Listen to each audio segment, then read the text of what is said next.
안녕하세요. 30대 내 집 짓자 홍영기입니다. 지난 시간에 이어서 이번 시간은 진짜 기초를 치는 저희 집 사진들을 보면서 여러 가지를 설명해 드리도록 할게요. 지난 사진들밖에 많이 갖고 있지 않아 가지고 이번 시간부터는 저희 집 시공하는 사진들 보면서 여러분께 설명을 드리는 시간을 갖도록 하겠습니다. 지난 시간에는 이제 기초 들어가기 전까지 많은 준비할 것들이 있었잖아요. 그런 게 다 준비되셨다면 이게 정말 땅 파는 시간이 왔습니다. 정말 기쁜 날인데 저도 그날 되게 좋았거든요.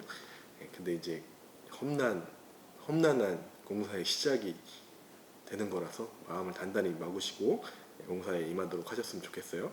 자, 일단 저희 집 완공된 사진부터 보시고 어떻게 해가지고 여기까지 왔는지 설명을 드리도록 할게요. 자, 이게 저희 집 사진입니다. 지금 현재 저희 집 상태고요. 제가 좀 전에 내려가서 사진으로 찍어 왔으니까 지금 딱 이렇게 저희 집 상태가 되어 있어요.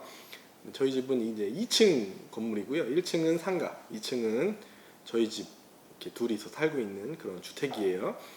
땅 면적은 63평이고요. 건축 면적도 63평입니다. 이게 저희 집 있는 동네는 4층까지 집을 지을 수 있는데 저희는 딱 2층만 짓고 싶어서 물론 자금이 그렇게 넉넉하지도 않았고요. 4층 올리려면 한 10억 이상 들어요. 저희 집은 이렇게 작은 건물로 2층만 지어서 이제 살게 되었어요. 근데 이제 층고가 굉장히 높아요. 꼭대기까지 11m입니다. 웬만한 3층 건물이랑 거의 높이가 같습니다. 2층 집이지만 순수 건축비는 제가 계산을 다 해봤는데 한 1억 6천 정도 들어간 것 같아요. 모든 걸 다 포함해서요. 뭐 식비 뭐 전부 다 해서요. 취등록세 이런 뭐 세금 뭐 주유비 주차비 뭐 운송료 자재 인건비 전부 다 해서 한 1억 6천에 건물을 지었습니다. 물론 제 인건비와 와이프 인건비 저희 장인어른이나 제 동생이 가끔씩 와서 도와줬는데 그런 인건비를 뺀 가격이니까 인건비 포함해도 한 2억 정도면 집을 지었다고 생각하면 될 것 같아요. 제 생각엔 그렇습니다. 굉장히 저렴하게 집을 지었고요. 집을 짓는 과정이 너무 힘들었기 때문에 아마 그런 노고를 합치면 꽤나 많은 금액이 올라가지 않을까 싶습니다. 일단은 2층 건물이고요. 1층은 세라믹 사이딩으로 되어 있고요. 2층은 징크로 되어 있어요. 2층도 전면부 저희 집 들어가는 테라스에 있는 현관은 세라믹 사이딩으로 되어 있고요. 2층 지붕과 2층 벽면은 전부 다 징크로 되어 있어요. 세라믹 사이딩은 한 200회배 정도 시공했고요. 징크도 한 200회배 정도 시공했던 걸로 제가 기억합니다. 둘 다 제가 직영으로 직접 시공했고요. 저희 작업자분과 둘이서 뭐 한 달 정도 걸렸던 것 같아요. 제 기억상으로요. 좌측 측면에서 보면 이렇게 되어 있습니다. 검정색 두 개는 외부 등이에요. 밑에는 이제 황금 측백이랑 주목이랑 심어가지고 이렇게 마감을 했고요. 여기 이 측백나무 뒤에는 바로 콘크리트 기초 부분이에요. 밑둥이 보이기 싫어서 사람들은 뭐 대리석을 붙인다거나 화강암을 붙이시는데 저희는 그냥 나무 갖다가 심었어요. 이게도 저희는 마음에 들어가지고. 그리고 이게 정면입니다. 자, 정면에 보시면은 문이 3개 있어요. 맨 왼쪽, 중간, 오른쪽. 중간은 2층으로 올라가는 저희 집 들어가는 현관 문이고요. 좌측은 이제 상가, 작은 상가고요. 오른쪽에 상가임대 써져 있는 곳은 조금 큰 상가. 상가가 2개 있습니다. 뭐 사람들은 요거 보고도 뭐라고 하시더라고요. 왼쪽으로 문을 밀어서 내고 조그맣게 만들어야지 왜 이렇게 했냐는 물어보시는데 뭐 제 맘이에요. 저희는 이렇게 하고 싶었어요. 아무리 뭐 잘못했다 그래도 제 마음입니다. 2층은 이제 이렇게 가운데로 올라가셔서 창문 앞으로 나오시면은 여기 앞에 테라스가 있어요. 테라스 7평이고요. 이 앞에 큐블럭으로 마감이 되어 있습니다. 그리고 또 측면에서 보시면은 이렇게 2층은 징크, 1층은 세라믹 사이딩으로 마감이 되어 있는 곳을 볼 수 있어요. 자, 이렇게 이제 저희 집의 완성품을 보셨는데 이 집이 완성되기까지 어떤 일들이 벌어지는지 앞으로 설명을 드릴게요. 자, 저희 집 토지는 이렇게 생겼습니다. 조금 사각형이 아니고 한쪽 귀퉁이가 날아간 상태인데 여기다가 이제 저희 집이 원하는 건물, 신청 건물을 이렇게 올리게 돼 있어요. 오른쪽에 주차장이 2개 있고요. 뒤편으로는 이제 화단이 이렇게 하나 있어야 되고요. 이거 없으면 준공이 안 나니까. 옆에 도로와 이격거리를 정확히 확인하셔가지고 건물을 이렇게 딱 앉히시면 됩니다. 이렇게 하기 위해서는 이제 거푸집 작업을 하고 이 위에 콘크리트를 타설해가지고 위치를 잡고 콘크리트를 부으시면 됩니다.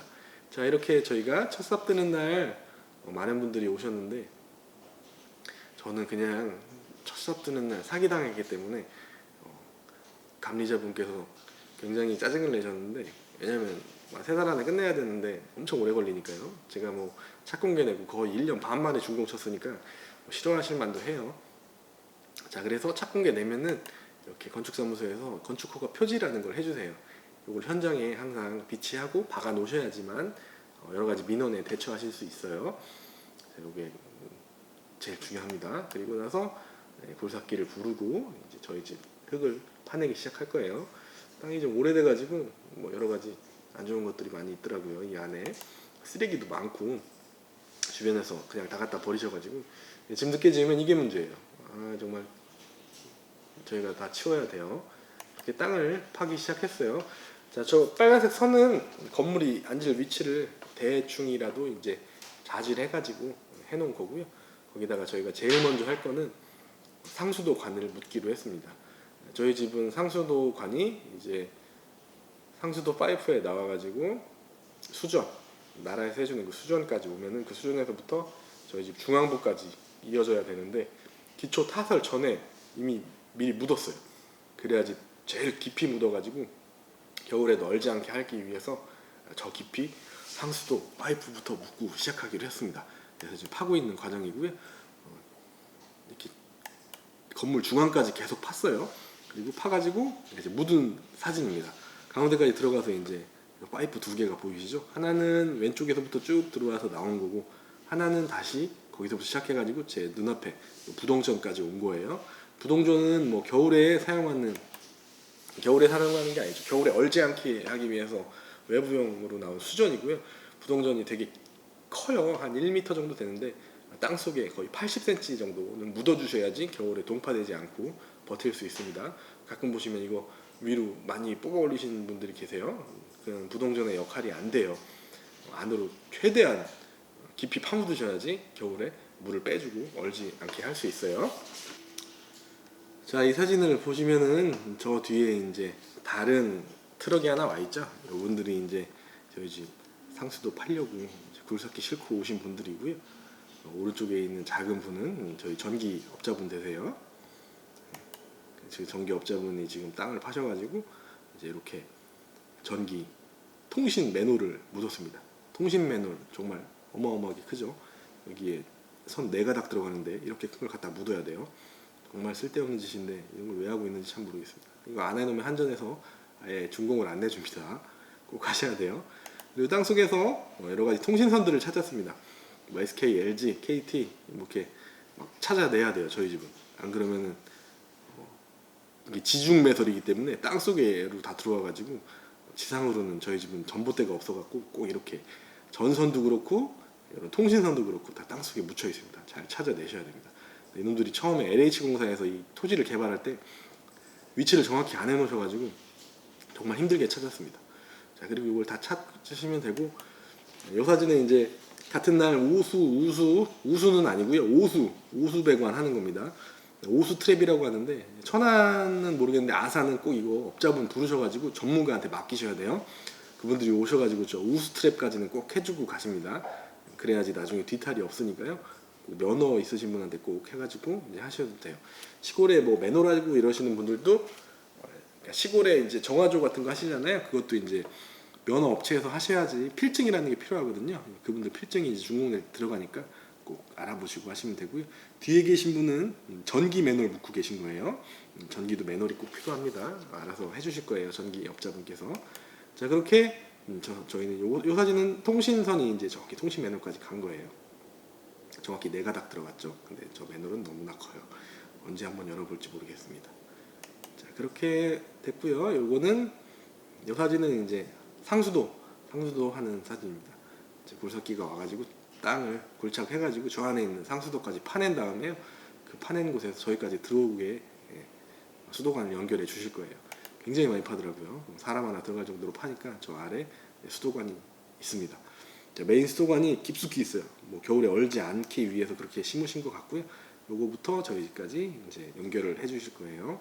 뭐 요거는 신청하면은 알아서 와서 착착 해주시니까 걱정 안 하셔도 됩니다. 자, 그렇게 저희 집이 좀 모양새를 잡아갑니다.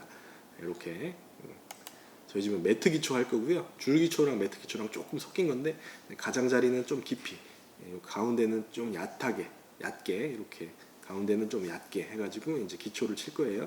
저희 집은 900mm의 기초를 칠 거고요. 충남이 동결 심도가 900이라서 그렇게 하기로 한 거예요. 건축 설계사분께서 그렇게 지정을 해주셨고 그게 아니면 허가가 안 나니까 900mm로 계획을 잡고 그렇게 기초를 치기를 준비를 합니다. 그리고 흙 위에 이제 잡석으로 다짐을 해야 돼서 잡석 다짐. 요 잡석도 이제 종류가 많습니다. 폐골재 섞인 게 있고 진짜 잡석이 있고 그래요. 폐골재 몸에 안 좋고 별로 좋지 않으니까 조금 비싸더라도 자갈로 된 잡석을 갖다가 발파석, 돌멩이 깨치고 나면 조그만 잡석들이 있죠. 그런 걸로 이제 잡석을 깔아주시면 됩니다. 그 다음에 이제 땅을 다짐을 하고 있는 겁니다. 토지가 그렇게 뭐 튼튼하지 않지는 않지만 그래도 이제 기초를 딱딱하게 하기 위해서는 이렇게 다지는 기계 빌려다가 이렇게 갖다가 다짐해 주시면 돼요. 이거 하루 빌리는데 10만 원이니까 아침에 빌려가지고 하루 종일 끌고 다니시면은 손이 덜덜덜 떨려가지고 밥이 안 넘어가겠지만 그래도 열심히 해주셔야 됩니다. 굴삭기가 왔다 갔다 하는 거랑 또 틀려요. 이 다짐하는 기계로 하는 게 훨씬 강력하게 이제 땅을 다져줄 수 있어요. 그리고 나서 이제 버림 타설을 했습니다. 버림 타설은 되게 중요해요. 중요한데 해도 되고 안 해도 됩니다. 솔직히 말씀드리면 이거는 작업의 편의성이지 이게 무슨 나중에 건물에 도움이 되고 그러지 않습니다. 토지가 정말 딱딱해가지고 흙이 막 돌덩이 같은 데도 있잖아요. 그런 데는 제가 볼 때 굳이 안 해도 됩니다. 저희 집은 뭐 감리자분께서 하라고 하니까 했고요. 저희 집도 솔직히 필요는 없을 것 같았는데 요거 하나 안 하면 한 50만 원 아낍니다. 굴삭기 한 10만 원치에다가 이 레미콘이 한 35에서 40만 원 정도 하니까 인건비도 있고 굳이 시간 낭비하면서 할 필요는 없어요. 필요도 없는데 꼭 필요한 데도 있고 필요 없는 데도 있습니다. 그건 잘 판단하셔서 하셨으면 좋겠어요. 이렇게 버림을 타설을 합니다. 버림 타설할 때는 펌프카 같은 거는 필요 없고요. 굴삭기가 알아서 바가지로 떠가지고 이렇게 콘크리트를 갖다 놓으시면 그냥 대충 석가래로 설설 펴가지고 평평하게만 해주시면 돼요. 자, 버림 후에 우리는 이제 유로폼 작업을 해야 돼요. 유로폼은 뭐냐? 거푸집이죠, 거푸집. 저희 집은 900으로 친다고 했잖아요. 이 유로폼 하나가 400에 1200입니다. 400으로 이제 가로로 되면 900이 안 나오니까 세로로 이렇게 만들었어요. 900이어서 이렇게 돈이 좀 많이 들어가요. 400이었으면 몇 개 들지도 않을 텐데 900으로 타설하다 보니까 세로로 세워가지고 쫙 돌리게 되었습니다. 자, 열심히 작업하시면 돼요. 둘이서 한 이틀, 3일 걸렸던 것 같아요. 제 기억으로는 한 3일 걸린 것 같아요. 3일 만에 이제 첫날 땅 파고 둘째 날 뭐 버림이랑 뭐 이런 거 다 하고 3일째 되는 날 이제 거푸집 되기 시작해가지고 금방 됩니다. 이거 솔직히 얼마 걸리지도 않더라고요. 뭐 기술자분 능력에 따라서 왔다 갔다 하지만 저희는 금방 했어요. 이렇게 딱 끝내면 됩니다. 자, 여기서 제일 중요한 거 말씀드리면은 이 거푸집 끝에 각관이 잘라져 가지고 이제 감겨 있어요. 저희 집은 아시바로 안 하고 각관으로 했는데 어디는 뭐 아시바로 하는 데도 있고 어디는 뭐 나무로 하시는 데도 있어요. 솔직히 말씀드리면은 요거는 좀 투자를 하셔가지고 저희 집은 각관으로 왜 했느냐, 요 각관 나중에 쓰거든요. 집 지을 때 안에 뭐 창문을 단다든가 여러 가지 하지 작업할 때 이 각관이 꼭 필요해요. 그래서 미리 주문해가지고 이렇게 사용하시고 나중에 요거 뜯어가지고 거기다 또 쓰시면 돼요. 굳이 뭐 버리는 거 아니니까 이걸로 했으면 좋겠고요. 이게 굉장히 튼튼합니다. 이걸 왜 튼튼하게 해야 되느냐, 이렇게 막 뒤로 밀리지 않게 다 대주셔야 돼요. 이거 안 하잖아요. 이거 나중에 터져가지고 이 중간에 콘크리트가 흘러나오기 시작하면은 정말 대책 없습니다. 물이 흘러나오는데 막고 안으로 퍼 넣어봐야 방법이 없어요. 그때 이미 끝난 거예요. 왜냐면 이게 이렇게 세로로 배가 불러버리면은 나중에 외장재든 마감재든 아무것도 붙일 수가 없어요. 또 브레이크로 깨고 그 벽면을 고르게 만들어줘야지, 그렇지 않은 한은 불가능하기 때문에 처음에 기초 타설하기 전에 이 부분을 굉장히 튼튼하게 잘 하셔야 돼요. 그러기 위해서는 이제 아시마나 강목 뭐 이런 것보다는 이게 훨씬 튼튼하고 강력하기 때문에 요거 미리 주문하셔가지고 쓰시고 재활용해 보시는 게 더 좋지 않을까 싶습니다. 저희 집처럼.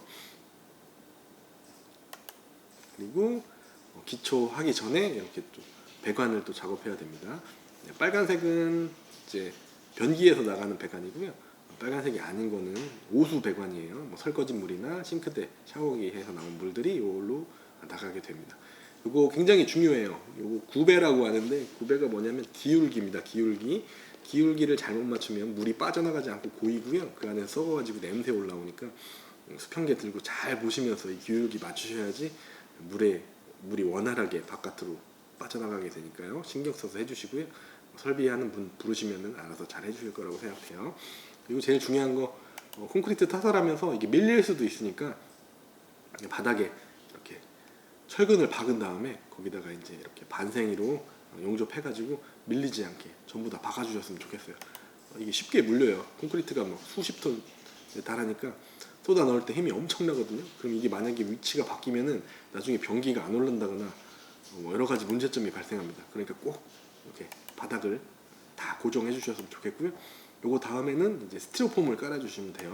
저희 집 순서는 뭐였냐면 기초 위에 이제 잡석 다짐 위에 버림 타설 위에 필름, 비닐 필름 가운데 보이시죠? 요거 깔아주시고 그 위에 스티로폼 단열재 이렇게 돼 있어요.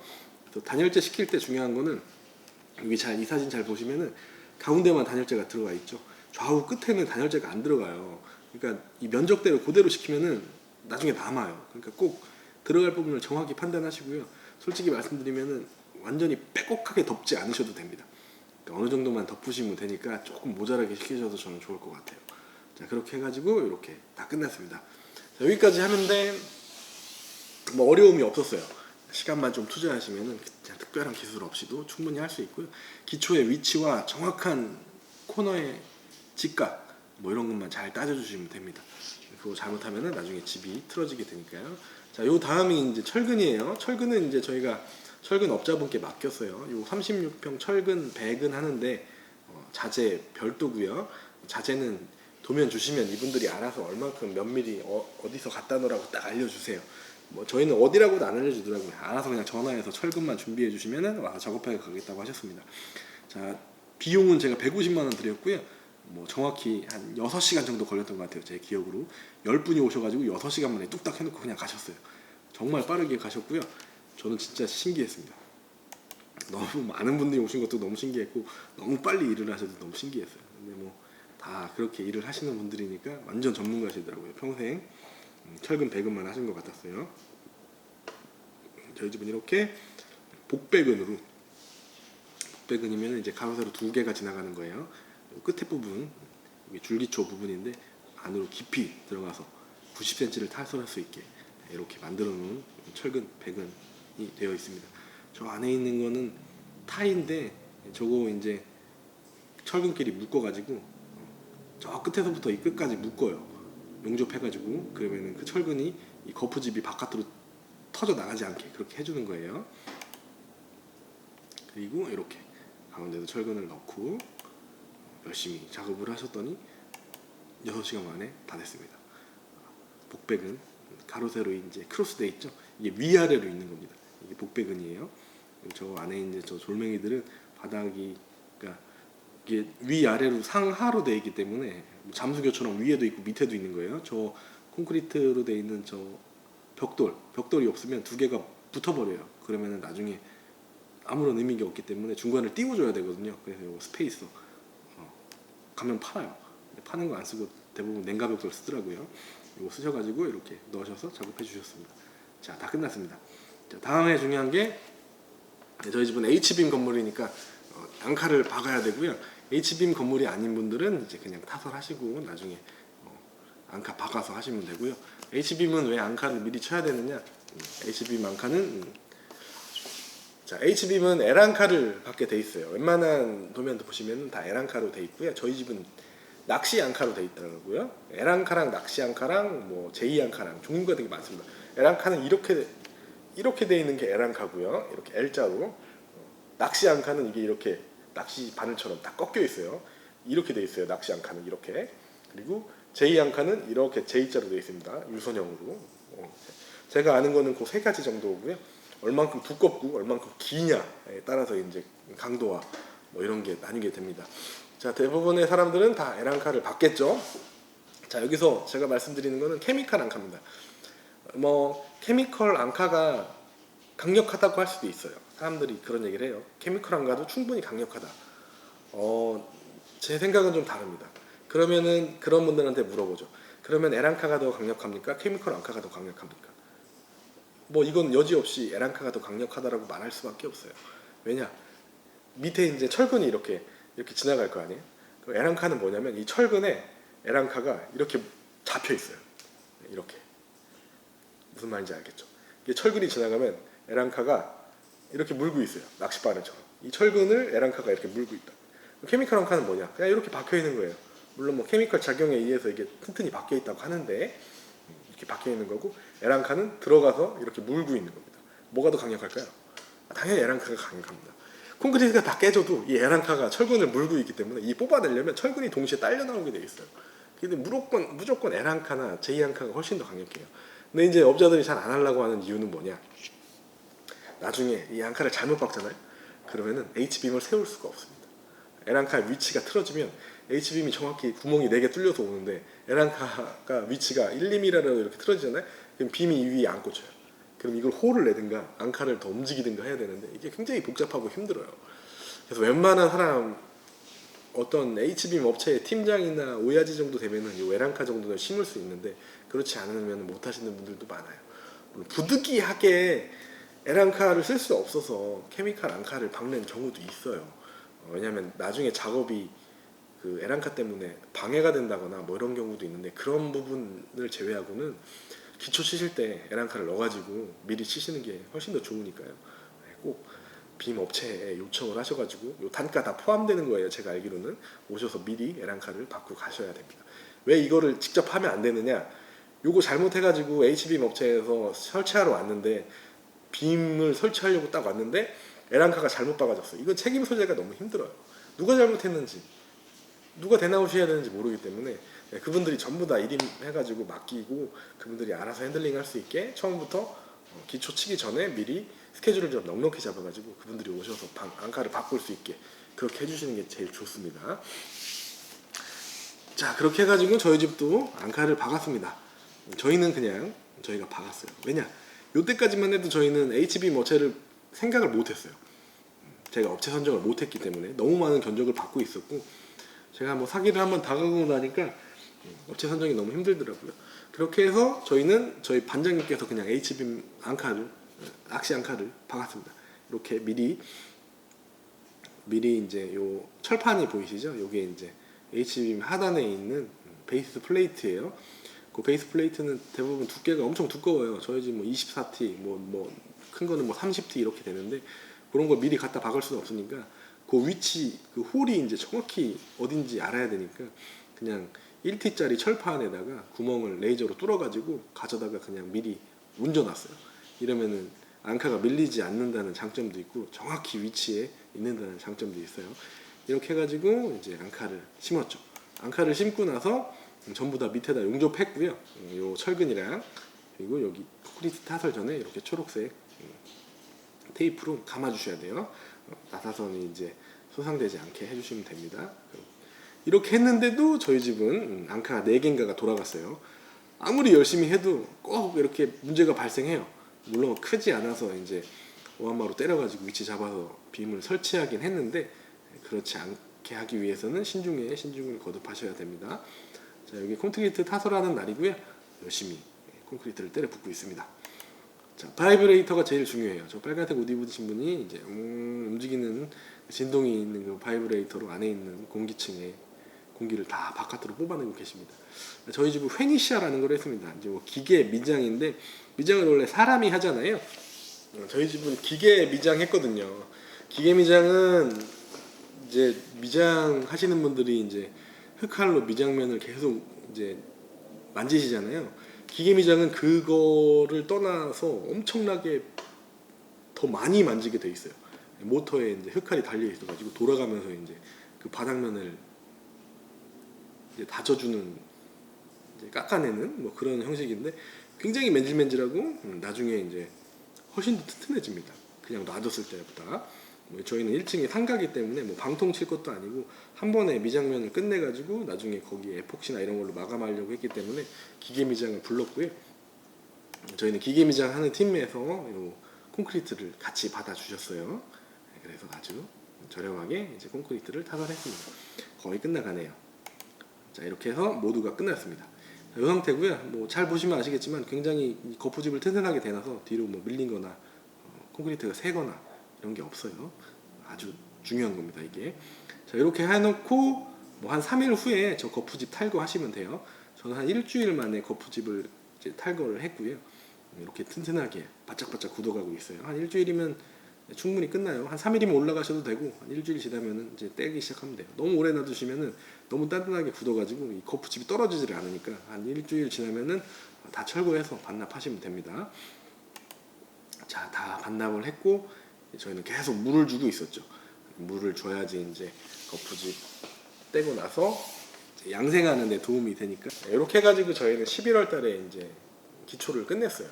기초를 끝내고 나서 이제 겨울을 보내고 다음에 3월 15일부터 이제 본격적으로 이제 골조가 올라가기 시작하는데 그 전까지는 그냥 요 상태로 계속 놔두고 있었고요. 그래서 양생은 제가 볼 때 충분히 됐던 것 같아요. 그리고 봄이 오기 전에 한 가지 공사를 더 했습니다. 자, 여기 배수관 공사를 했고요. 이거는 오수도 나가야 되고 우수도 나가야 되고 그런 공사를 했어요. 여기 잘 보시면은 이 배수트랩이라고 그러죠.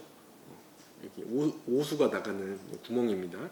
이것도 도면에 다 있어요. 요거 다 그 도면에 맞게 가져다가 정확한 위치에 갖다 놓고 요거를 맞춰 주셔야지 요거를 물이 잘 빠져나가게 할 수 있습니다. 그리고 저희 집은 우수는 시 우수관에 꽂아줘야 돼가지고 요거 코아 빌려다가 뚫어가지고 요 안에다가 우수관을 박아버렸어요. 이렇게 해주셔야 돼. 아니면은 내 땅에 흐르는 물이 바깥으로 나가면 안 되기 때문에 다 우수관을 통해서 이제 시 우수 배관으로 합류할 수 있도록 도와주셔야 됩니다.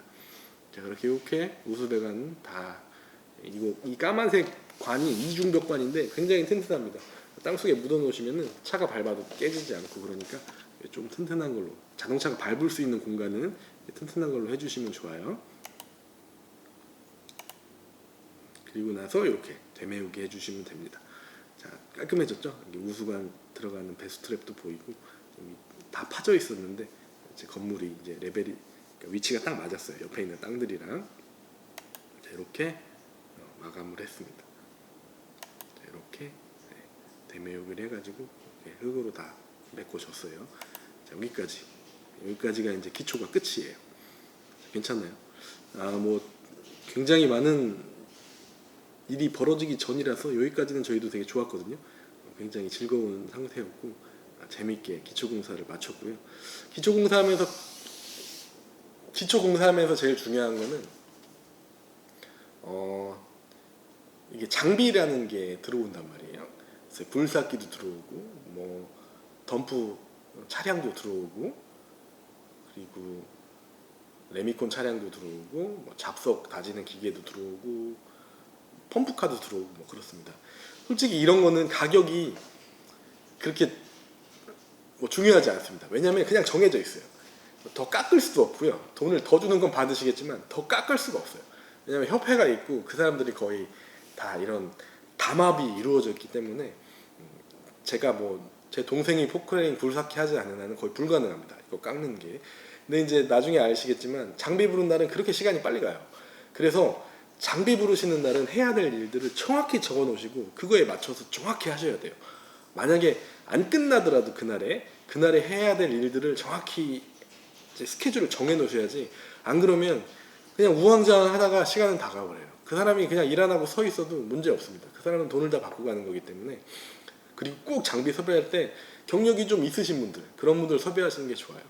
제가 개인적인 팁은 뭐 장비를 볼 수 있다면 불삭기를 한번 보시는 게 더 좋고요. 아니면 어디서 일하고 계시다면 그냥 일하는 걸 보시는 게 더 좋아요. 왜냐면 굴삭기가 좀 험하신 분들 일 잘하시고요. 좀 깨끗하고 좀 아끼셨다 이런 분들은 일 잘 못하십니다. 제 경험상.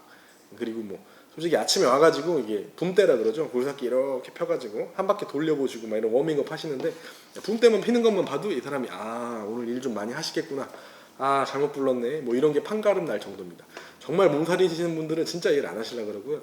진짜 장비 안 아끼고 열심히 하시는 분들은 정말 일 열심히 많이 해주시고 가세요. 이게 삽이 한두 개 덜 푸는 것 같지만 이게 하루가 쌓이면은 거의 한 엄청난 데미지를 입기 때문에 그거를 잘 하셔야 되고 꼭 전화하셔가지고 이 집에서 일 제일 잘하는 사람 보내달라 그러세요. 뭐 없다 그러면 야 돈 뭐 2, 3만 원 더 줄 테니까 좀 더 달라고 하시는 게 훨씬 더 좋습니다. 그리고 작업 시간은 꼭 8시부터 저녁 5시까지니까요. 이걸 초과하게 되시면은 뭐 어느 정도 쇼부 쳐가지고 돈을 더 달라고 할 수도 있어요. 다음날 반나절을 다시 부르는 것보다 그날 한 2, 3만 원 더 주고 끝내시는 게 더 좋을 수도 있으니까요. 판단을 정확히 하시는 게 좋습니다. 그냥 아무데나 전화하셔도 가격은 다 똑같아요. 그리고 장비의 룰을 설명해 드리면 다른 도시는 갈 수가 없어요. 천안, 아산이다. 천안 포크레인은 천안에서만 일하고요. 아산 포크레인은 아산에서만 일하고 뭐 이런 게 있습니다. 그들만의 침범하지 않는 룰이 있기 때문에 그런 걸 다 명심하셔서 작업을 진행하시면 됩니다. 이게 제일 제가 드리고 싶은 말이고요. 그리고 장비 말고도 많은 분들이 이제 인부를 데려다가 쓰시게 될 거예요. 제가 이 노가다판이라고 하는 이 노가다판에 대해서 좀 설명을 드릴게요. 자, 인부를 가려다가 컨트롤 하셔야 되는데 이 컨트롤하는 게 쉽지가 않거든요. 왜냐하면 나도 인부가 돼보지 않고서야 이분들을 어떻게 컨트롤 할 수가 없습니다. 자, 어떻게 해야 되느냐? 이 사람들의 암묵적인 룰이 있어요. 그거를 건드리시면 안 되는데 처음에 인부들을 아침에 불러놓고 일을 하잖아요. 정확한 시간은 이래요. 8시부터 12시, 12시부터 1시가 식사고요. 1시부터 5시까지 정확히 8시간을 일하는 겁니다. 자, 이때 중요한 게 뭐냐? 뭐 세차, 간식, 뭐 이런 거 너무 많이 주지 않으셔도 됩니다. 만약에 8시부터 일을 하잖아요. 그러면 7시 30분까지 오라고 하시고요. 그 30분 안에 뭐 먹이고 싶은 거 다 먹이세요. 아침을 드리든 뭘 사다 들건 그런 거 중요하지 않습니다. 그리고 8시부터 일을 시작하잖아요. 12시까지 웬만하면 건들지 마세요. 근데 이제 시골이 그래요. 아, 뭐 오시면은 뭐 솔직히 집에서 뭐 마늘 캐거나 뭐 집안 무슨 밭일 같은 거 하면 중간에 새참도 먹고 하잖아요. 웬만하면 노가다꾼 불러서는 8시부터 12시까지 일할 때 중간에 건드리지 마십시오.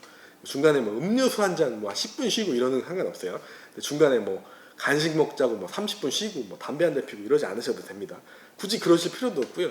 그러지 않으셔도 돼요. 그게 제가 볼 때 그냥 방해일 뿐이에요. 일이 흐름이 있어요. 8시부터 시작하면은 한 30분, 1시간 일하면은 어느 정도 탄력을 받습니다. 9시, 10시, 11시 이때쯤 되면은 일이 그냥 쫙 뻗어 올라갈 시간이에요. 근데 이때 맥을 끊어버리시면은 이 사람들이 일을 못해요. 저한테 손해예요. 그리고 점심 먹고 뭐 잠깐 먹고 뭐 쉬실 거예요. 점심을 너무 좀 호화스럽게 차릴 필요가 없어요. 점심은 그냥 단품으로 뭐 국밥, 뭐 짜장면, 뭐 짬뽕, 탕수육, 볶음밥 뭐 이런 식으로 가시고요. 이게 제일 좋아요. 이걸 너무 후하게 차려주면 이분 점심 먹고 쉬셔야 되거든요. 쉬지를 못하시면 또 오후에 데미지가 있어요. 그러니까 좀 단품 음식으로 하시고요. 뭐 여러 가지 뭐 술을 곁들여서 밥 먹는다든가 이런 건 하시면 안 돼요. 그리고 1시부터 다시 일을 시작합니다. 일을 시작해요. 시작하면은 또 오후에 또 좀 나른하잖아요. 그때 뭐 음료수나 뭐 이런 거 하나 챙겨드리고요. 뭐 먹는 거는 웬만하면 간단한 거, 뭐 빵 하나 드실 수는 있어요. 근데 뭐 오셔가지고 뭐 파전에 막걸리 먹어라 이런 건 하지 마세요.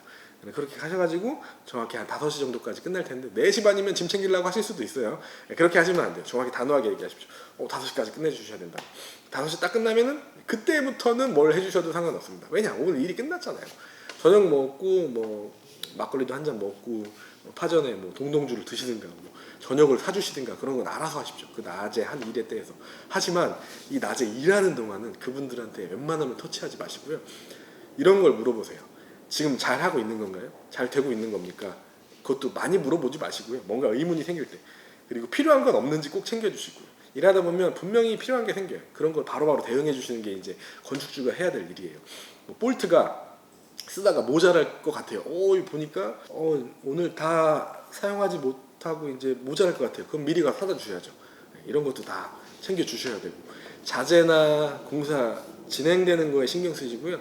먹는 거나 뭐 이런 거는 많이 신경 안 쓰셔도 됩니다. 그분들은 오늘 해야 될 임무가 있는 건데 그 임무를 방해하면서 그까지 세참이나 이런 걸 챙겨주실 필요는 없어요. 대신 끝나고 나서 성의를 표하면 되지 일하는 중에는 웬만하면 건드리지 않으시는 게 좋습니다. 자, 이렇게 해서 저희는 기초가 끝났고요. 이렇게 일주일에 걸려서 기초가 끝났어요. 이렇게 해놓고 겨울을 보내고 내년 겨울을 보내고 그 다음에 봄에 3월 15일부터 일을 하기로 했습니다. 왜 제가 겨울에 일을 안 했냐면 물론 이 겨울은 너무나 추운 겨울이었어요. 재작년 겨울이었는데 작년 겨울 말고 재작년 겨울이요. 그때 제가 천안에서 고기 장사하고 있었는데 수도관이 다 터져버렸어요. 천안에 엄청나게 많은 수도관이 터졌고요.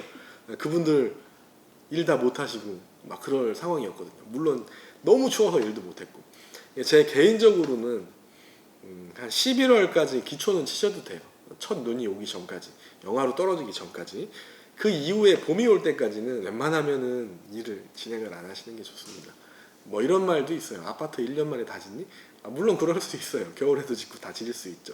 하지만 그분들은 개인이 아니잖아요. 업체고 큰 회사잖아요. 근데 저 개인이 집을 지으면 몸이 하루만 해보시면 알아요. 겨울에 일을 몸이 움직이지 않습니다. 그 어떠한 사람도 다 똑같아요.